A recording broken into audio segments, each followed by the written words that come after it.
ఏలూరు జిల్లా నూజివీడ్లోని బాపునగర్ అంకమ్మ తల్లి ఆలయ పరిసర ప్రాంతాల్లో ప్రజలు తీవ్ర అవస్థలు పడుతున్నారు. వర్షాకాలంలో ముంపు కారణంగా ఖాళీ స్థలాలు, రహదారులపై నిల్చున్న వర్షపు నీటితో ఇబ్బందులు పడుతున్నారు. సరైన డ్రైనేజీ వ్యవస్థ లేకపోవడం వల్ల భరించలేని దుర్గంధం వస్తోందని మండిపడుతున్నారు. నూజివీడ్ నుంచి వట్టిగుడి పాడుకు వెళ్లే రహదారి పక్కన సబ్బన్న చెరువులో పొంగి వచ్చే వరద నీటితో దోమల వరద ఎక్కువైందని వాపోతున్నారు. తాము నివసిస్తున్న ప్రాంతాల్లో వెంటనే చర్యలు తీసుకొని మున్సిపల్ కమిషనర్ మంత్రి పార్థసారథికి స్థానికులు విజ్ఞప్తి చేశారు. ఈ ప్రాబ్లం గురించి ఫస్ట్ విజిట్ చేసింది ఓఎస్డీ గారు విజిట్ చేశారు. ఈ విజిట్ చేసి అసలు ఇటేపు 100 ఇళ్ళ వరకు ఉన్నాయి. అసలు ఈ రోడ్లోకి అసలు వాటర్, డ్రైనేజ్ వాటర్ అసలు వదలొద్దు. అది రైన్ వాటర్ ఒక్కటే కాదు కాబట్టి, పైన ఎక్కడి నుంచో వచ్చే డ్రైనేజ్ వాటర్ కాబట్టి అసలు ఈ రోడ్లోకి అసలు కనెక్టివిటీ ఇవ్వద్దు, ఇబ్బంది పెట్టద్దు వాళ్ళని. రైన్ వాటరే అసలు వెళ్ళటానికి ఇబ్బందిగా ఉంది వాళ్ళకి. ఇవి కూడా పెడితే అసలు అలా ఉండటానికి నివాసయోగ్యంగా ఉండదు ఈ ఏరియా. అసలు ఈ ఏరియా పెట్టొద్దు, అసలు డ్రైనేజ్ వాటర్ పంపించొద్దు అని చెప్పారు. సెకండ్ విజిట్ వచ్చేసి మినిస్టర్ గారు వచ్చారు. మినిస్టర్ గారు చూసినా కూడా అదే చెప్పారు అన్నమాట. అసలు ఇన్ని ఇళ్ళు ఉండగా ఇటు డ్రైనేజ్ వాటర్ ఎలా పంపిస్తారు మీరు? చెరువు కింద ఆర్ఎన్బి రోడ్డు కింద తూము వేసింది ఎవరు? అసలు అటు వాటర్ వదలడానికి ఎవరికి హక్కు ఉంది? అసలు ఎవరికి హక్కు లేదు అసలు అలా తూములోంచి వాటర్ వదిలేయడానికి, చెరువులో నుంచి ఇళ్లలోకి అసలు ఓపెన్ చేయొద్దని చెప్పారు మినిస్టర్ గారు కూడా.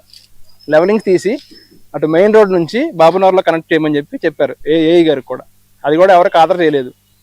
మినిస్టర్ గారు చెప్పింది కూడా ఎవరికి ఖాతరు చేయకుండా ఈరోజు హుటాహుటిన కలెక్టర్ గారు వచ్చారు. కలెక్టర్ గారు వచ్చి కూడా ఇళ్ల సైడ్గా అసలు డ్రైనేజ్ తీయొద్దు, అసలు ఇల్లు లేనేపు డ్రైనేజ్ కనెక్టివిటీ ఇచ్చుకొని ఎవరికి ఇబ్బంది లేకుండా కనెక్టివిటీ ఇవ్వమని చెప్పారు.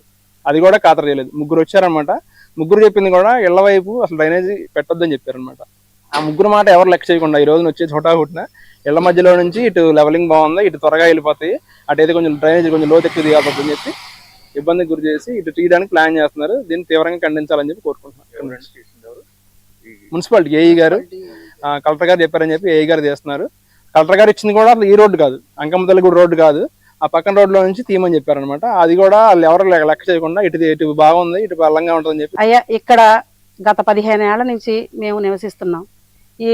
ఏ రోజు కూడా ఈ విధమైనటువంటి గొడవలు కానీ, కక్షలు కానీ, కార్పణ్యాలు కానీ లేకుండా స్నేహభావంతో నివసిస్తున్నాం మేము ఇక్కడ రోడ్డు లేనప్పుడు కూడా చాలా గుంటలు బురదలా ఉన్నప్పుడు మేము ఇక్కడ నివసిస్తూ ఉండేవాళ్ళము. ఈ రోజున సొబ్బం చెరువు అనేటటువంటి చెరువులో ఒక ఇల్లు కడుతూ ఆ ఇల్లు కోసం మా అందరినీ సఫర్ చేస్తూ చాలా ఇబ్బందికి గురి చేస్తూ ఇటువైపు వాటర్ గంటి కొట్టి ఇటువైపు వదులుతున్నారు. యాక్చువల్గా వర్షానికి వచ్చినటువంటి నీరు ఆరకపోగా మేము ఆ నీటి బురదలో మోకాళ్ళని లోతు నీటిలో నడుచుకుంటూ వెళ్తాము. ఇంకా గండి కొట్టిన తర్వాత చూడటానికి దీని పరిస్థితి వర్ణనాతీతం. ఇక్కడ పందులు, చాలా పెద్ద పందులు నివసిస్తూ ఉంటాయి. ఈ మనుషుల మధ్యనే తిరుగుతూ ఉంటాయి. పిల్లా జలాతో మేము ఇక్కడ నివసిస్తున్నాము. పెద్ద పాములు, జలగలు, కప్పలు, తేళ్లు మధ్యన నివసిస్తూ సరైనటువంటి కరెంటు లేక మున్సిపాలిటీ వాళ్ళు వచ్చి ఇక్కడ ఓడవకపోగా డ్రైనేజీ వ్యవస్థ అస్తవ్యస్తంగా ఉండటం వల్ల చాలా ఇబ్బందులకు గురవుతూ ఉన్నాము. ఈ రోజున ఈ ప్రదేశంలో ఆ డ్రైనేజీ వాటర్ ఇటు కొట్టిన తర్వాత ఇంకా మేము పడే బాధ చెప్పడానికి అలిమి కానటువంటి బాధ పడతాం మేము.